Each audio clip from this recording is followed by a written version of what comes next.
Isamar Poemas. Nesta oportunidade eu quero estar falando um pouquinho sobre a vida do rei Salomão, do grande rei Salomão, do filho de Davi, né? De Davi com Betseba, o segundo filho de Davi com Betseba, que foi mulher de Urias. E não estranhe aí a minha versa. Às vezes eu faço um vídeo levando uma reflexão, uma mensagem, eu estou com um pouco de peça, um boné na cabeça. Acontece que, do jeito que às vezes eu chego da rua, ou chego de alguma pescaria, ou às vezes vocês me veem aí também de paletó, dependendo de onde eu chego, como eu estou, e às vezes sinto vontade de já preparar aquele vídeo, e eu faço sem me produzir aqui, né? Então, tudo acontece aqui automaticamente, meio que normalmente. Então, hoje eu quero estar falando um pouco sobre Salomão. Espero que vocês gostem aí. E gostando, deixe aí o seu like, compartilhem, se inscrevam no canal, nos ajude a divulgarmos a poesia, a palavra escrita na Bíblia, nossas histórias, nossos versos.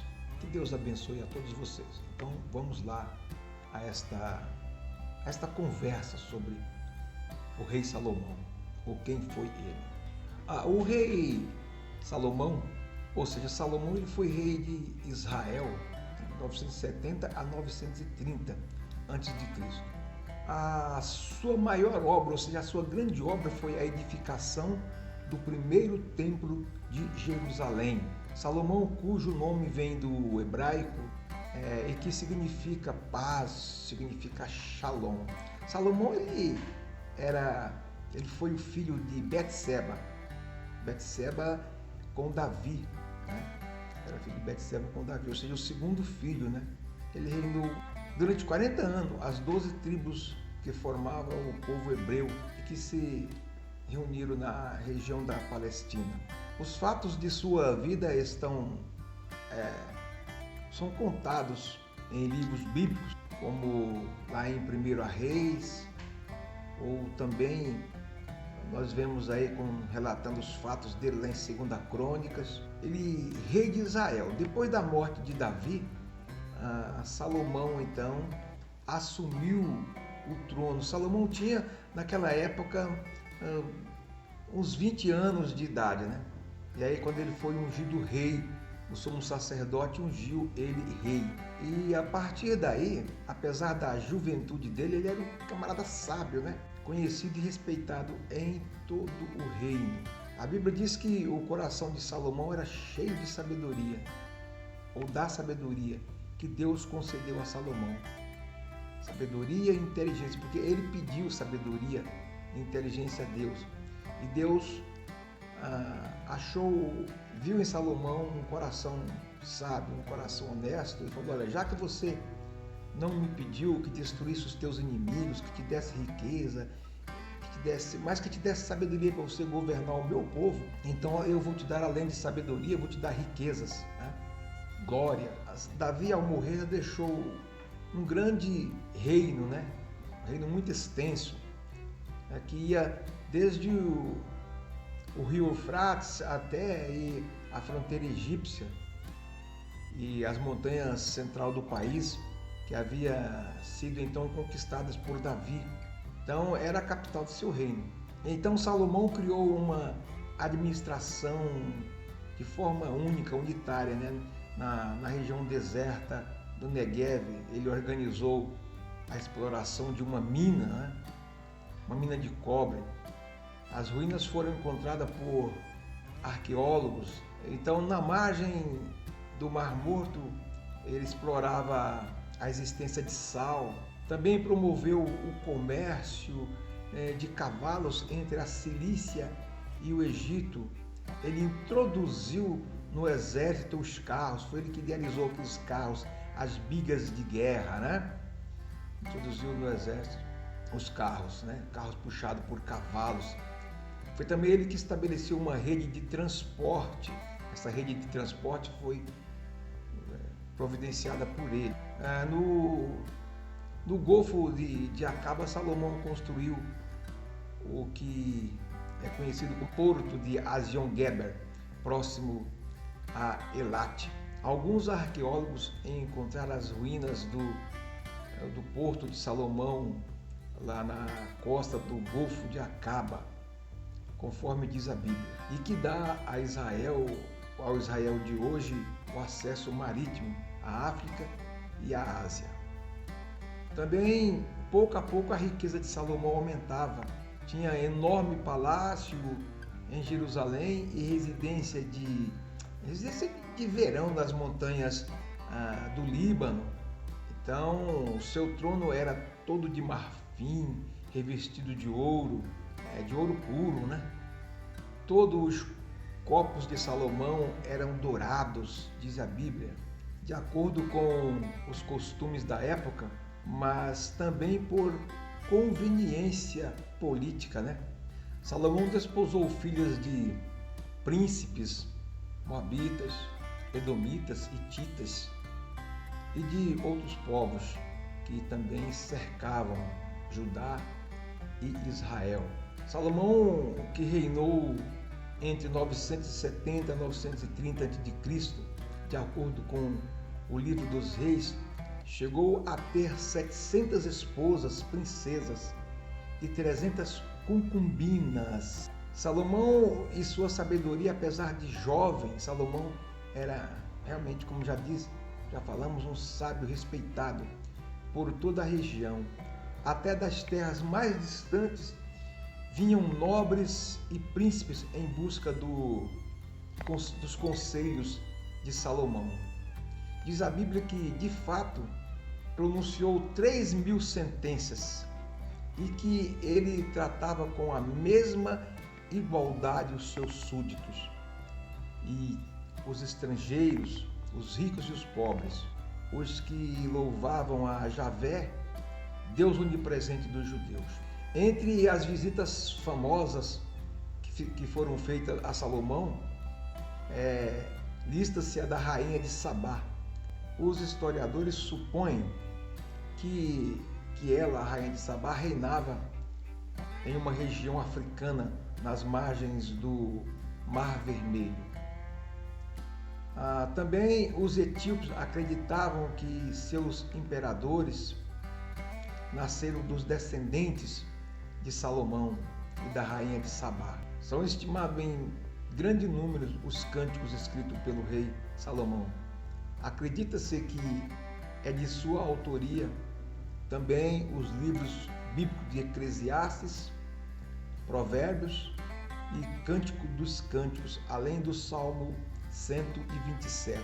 Mas só existe mesmo certeza quanto aos Provérbios, que foram recolhidos pela tradição judaica em um livro, depois canonizado como parte do Antigo Testamento.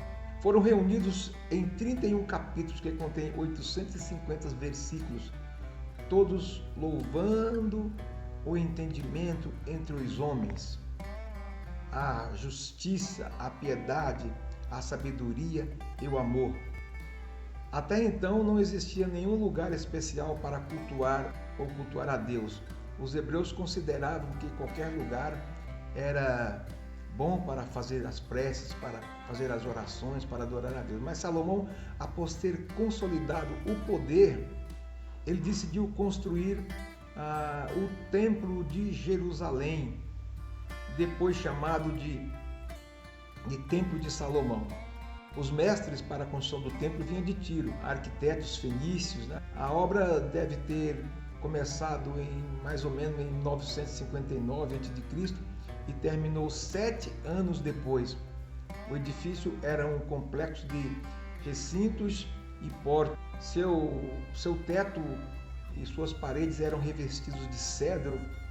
Havia frisos de ouro, candelabros, vasos altos e baixos decoravam o interior. Essa é a descrição da Bíblia. Salomão faleceu em Jerusalém, provavelmente em 930 a.C. Após sua morte, a Palestina se dividiu em 2 reinos.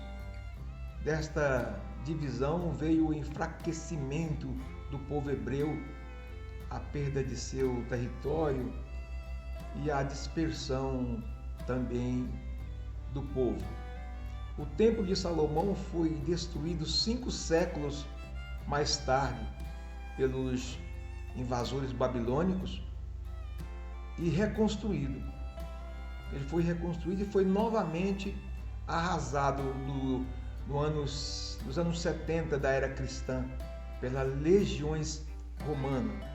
Dele sobrou até os nossos dias apenas uma muralha que os judeus lá eles veneram e chamam de o Muro das Lamentações. Então esta é um pouco da história de Salomão, né? O grande rei de Israel, filho de Davi com Betseba. Só para completar, Betseba era a mulher de Urias, um dos capitães do exército de Davi. E Israel estava em guerra e o rei Davi estava em seu palácio. Quando ele saiu da sacada do palácio, estava olhando e ele viu uma mulher tomando banho em uma piscina, que eram muitas piscinas, né? Que haviam sobre os terraços, e a mulher estava tomando banho naquela piscina sobre os terraços, um pouco distante da casa. Salomão viu a mulher e chamou lá um dos seus súditos, né? Dos seus, digamos, contramestres, aquelas pessoas que estavam ali, seus escudeiros. Ele perguntou que mulher era aquela. Ele falou: é a mulher de Urias, o capitão Urias, que está na batalha. E ele falou: então peça que ela venha aqui. E a mulher foi, e Davi então fez amizade com ela. Depois Davi entrou a ela, adulterou com ela e teve o primeiro filho. E por isso ele foi advertido, né? De forma veementemente por um profeta. Deu aquela chamada de atenção muito violenta nele e falou que por causa daquilo ele ia sofrer aquilo que ele fez. Porque ele adulterou com a mulher e desse adultério aí ele promoveu também a morte do marido, para que o marido não ficasse sabendo que ele fez que o filho era dele e que ele traiu aquele capitão. Então ele acabou colocando aquele capitão na frente da batalha lá e pediu que os amigos recuassem, deixassem o cara só. O cara ficou só e morreu. E ele ficou com a mulher. Então o primeiro filhinho que ele teve com a mulher, Deus não permitiu também que viesse à vida. Deus tirou. E enquanto o filho estava doente, Davi se fechou em um quarto e orava, e chorava, e lamentava, até que o menino morreu. Depois que o menino morreu, ele sai do quarto, toma banho, e aí pede comida, fala: eu quero comer, já que Deus quis assim, então será assim então. Então não há mais motivo para que eu fique aí me lamentando, já foi feito o que tinha que ser feito. E o segundo filho dele com Betseba foi Salomão. Esse Deus abençoou e o engrandeceu diante de Israel. Um dos homens mais sábios, mais ricos, né? Que a Bíblia diz que nenhum rei possuiu maior riqueza do que Salomão. Então, essas histórias estão registradas na Bíblia para o nosso conhecimento. Então, espero que vocês tenham gostado um pouco de estar sabendo aí sobre a vida de Salomão, né? E se gostaram aí, esteja nos ajudando a continuarmos trazendo a história bíblica, a poesia, né? Até vocês. Fiquem todos com Deus, que Deus possa abençoá-los ricamente com todas as sortes de bênção. Nós ficamos por aqui e até o próximo vídeo, querendo Deus.